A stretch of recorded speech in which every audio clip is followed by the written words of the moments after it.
여러분 안녕하십니까. 자동차 마케팅 시선의 이수남입니다. 중국 시장 분석 마지막 시간입니다. 이번 시간에는 브랜드별 주요 차종별 판매 분석으로 누가 생존하고 도태되는지를 예상합니다. 토요타, 혼다, 현대차도 폭스바겐처럼 중국 기술에 의존해야 할지, 생산 능력 과잉 리스크를 수출로 해결할 수 있는지 등을 분석합니다. 과거 4년간 NEV 판매 경쟁으로 대중 브랜드를 지향해온 신생업체 간에는 생존의 가능성과 도태의 길로 나누어지고 있습니다. 생존의 최소 필요 조건이라 할 수 있는 10만 대 판매를 돌파한 업체는 림모터스와 네타 정도입니다. 림모터스는 23년에도 계속 성장하여 생존 가능성이 높아졌습니다. 반면 네타는 전년비 25%가 감소하면서 미래가 약간 흐리게 보입니다. 유럽에 이미 수출을 하고 있는 아이웨이즈는 수출과 국내의 극심한 판매 부진 상태에 빠졌고, 위아 기차를 포함한 4개의 신생업체는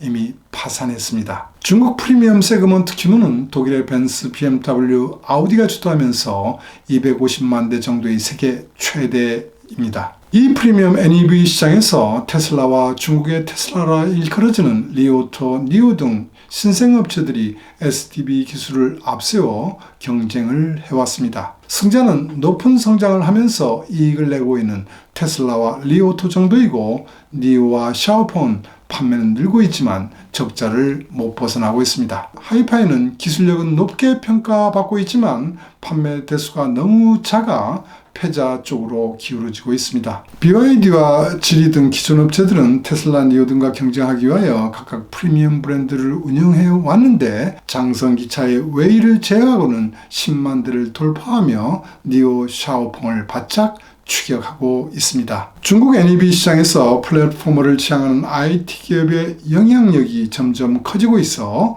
태풍의 눈이 될 가능성도 보입니다. 알리바바, 바이두, 화웨이는 직접 차를 생산하지 않고 기존 업체들과 조인트 벤처로 새로운 브랜드를 런칭하면서 경쟁하고 있습니다. 새로운 기술과 핵심 부품은 IT 업체들이 제공하고 파트너사는 생산하여 별도의 브랜드로 판매하는 방식을 취하고 있습니다. 알리바바는 상해기차와 함께 IM모터스를 설립하여 판매하고 있고, 바이두는 지리와 공동으로 지유에라는 브랜드를 런칭했습니다. 화웨이는 가장 적극적으로 세레스, 최리, 장안기차, 북경기차, JAC와 함께 연합전선을 확대하고 있습니다. 특히 세레스와 공동으로 설립한 아이또의 판매는 비교적 고가임에도 10만 대를 넘어섰습니다. 특히 작년 7월에 런칭한 아이또의 M7은 12월 2만 5천 대를 넘기면서 전체 판매 순위 15위를 차지하고 있을 정도로 매우 위협적입니다. 화웨이는 독자의 자율운전 시스템 화웨이 ADAS 2.0과 독자 OS, 하모니 OS 4.0으로 스마트폰과 친화성이 높은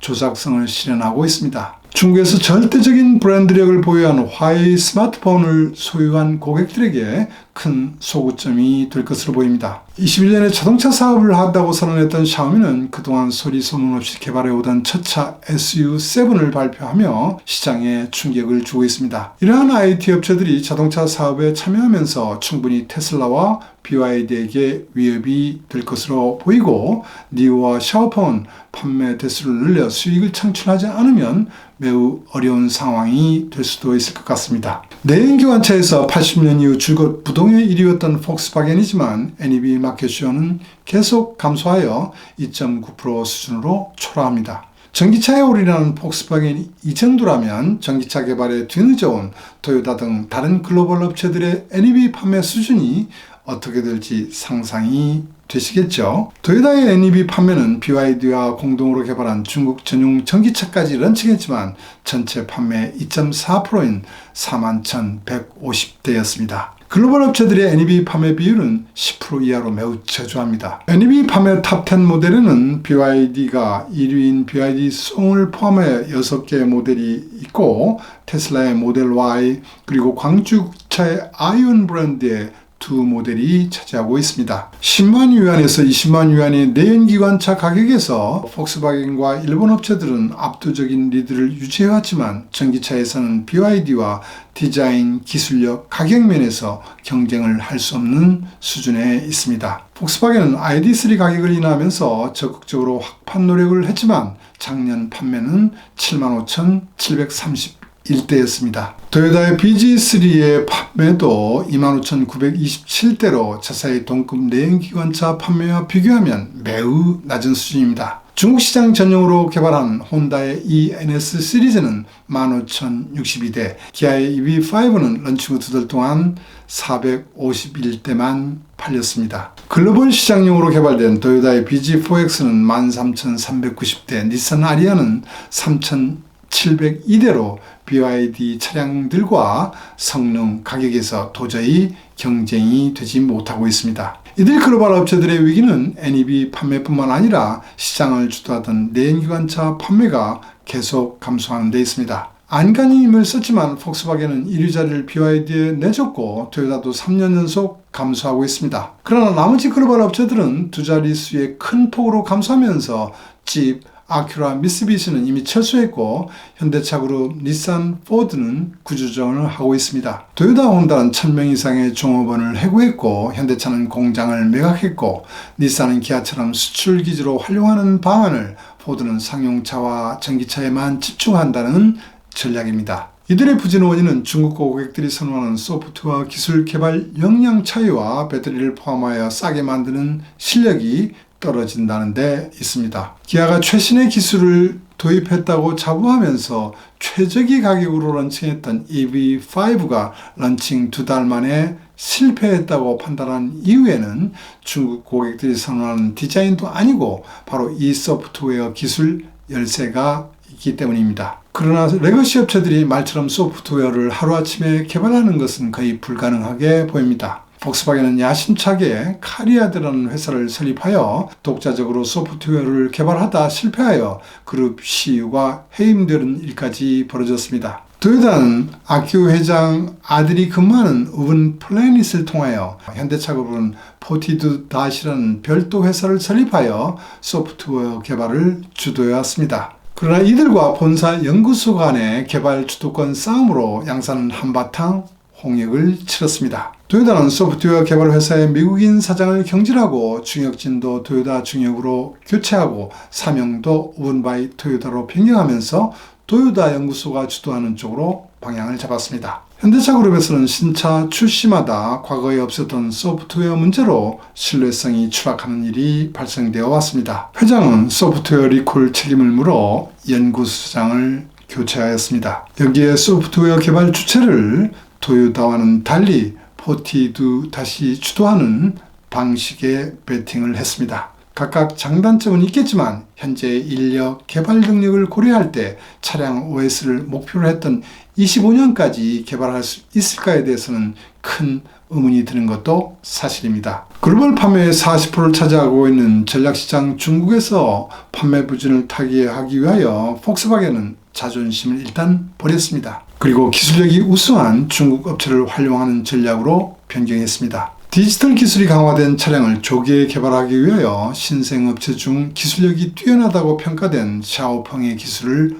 활용하기로 한 것입니다. 우수한 기술력으로 판매를 하고 있지만 적자에 허덕이는 샤오펑에 7억 달러를 투자하여 샤오펑의 플랫폼으로 전기차를 개발한다는 것입니다. 또한 아우디는 알리바바와 상해기차가 조인트 벤처로 만든 IM모터스의 전기차 플랫폼을 기본으로 하여 개발하게 됩니다. 중국 시장에서 판매가 미미한 스텔란티스는 신생업체 중의 하나인 림모터스의 주식 20%를 15억 유로에 매입했습니다. 중국 시장 재진출 교두부를 구축하고 51대 49%의 합작회사를 설립하여 림모터스의 해외 생산 판매의 주도권을 확보했습니다. 현재 14개의 브랜드의 하이테크 기술이 적용된 저가격의 중국 전기차 브랜드를 확보하는 매우 현명한 전략을 추진하고 있습니다. 현대차 그룹도 여기저기 막 투자하는 것보다 스텔란티스와 비슷한 전략을 추진하는 것이 바람직하다고 생각되는데 여러분 생각은 어떠십니까? 수출에서도 중국 자동차는 20년까지 100만 대 선에서 정체되어 왔습니다. 작년 수출량은 전년비 58% 증가한 491만 대였습니다. 이제 중국은 일본과 독일을 제치고 자동차 수출 대국이 되었습니다. 수출 대수의 75%는 아직도 내연기관차로 상해 기차와 최리가 선두에 있습니다. NEV 수출도 빠른 속도로 증가하면서 수출 대수의 25%를 차지하고 있습니다. NEV 수출 대수 중에는 테슬라가 28.6%, BYD가 21%로 거의 절반을 차지하고 있습니다. 우크라이나 전쟁으로 글로벌 업체가 빠진 자리를 중국 업체들이 메우면서 러시아로 수출 비율이 17%로 가장 많아졌습니다. 중국 업체들과 중국에서 생산한 유럽 업체의 전기차는 21년부터 유럽으로 수출되면서 테슬라 모델 3, 상해 기차의 MG4, 타샤의 스프링은 유럽 전기차 판매 탑 10에 들어가면서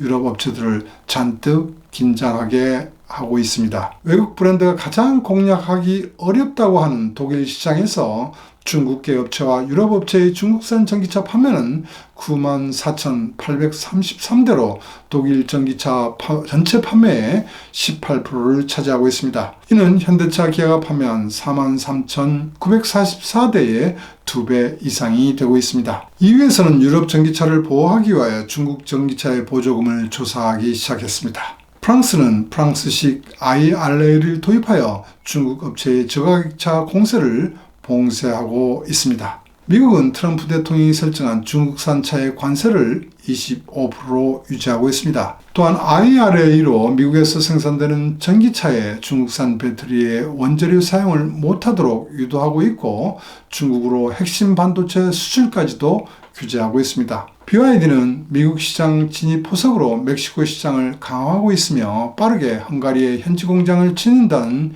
계획을 발표하면서 돌파구를 찾고 있지만 다른 업체들은 뾰족한 대책이 없어 보입니다. 내수시장은 경쟁이 치열해지면서 생산 능력 과잉 현상이 지속되고 있습니다. 중국 공장 가동률은 17년 67%에서 22년 54%로 떨어졌습니다. 올해 수출 550만 대를 포함하여 중국 자동차 판매는 전년비 3% 성장한 3,100만 대 정도로 예상하고 있습니다.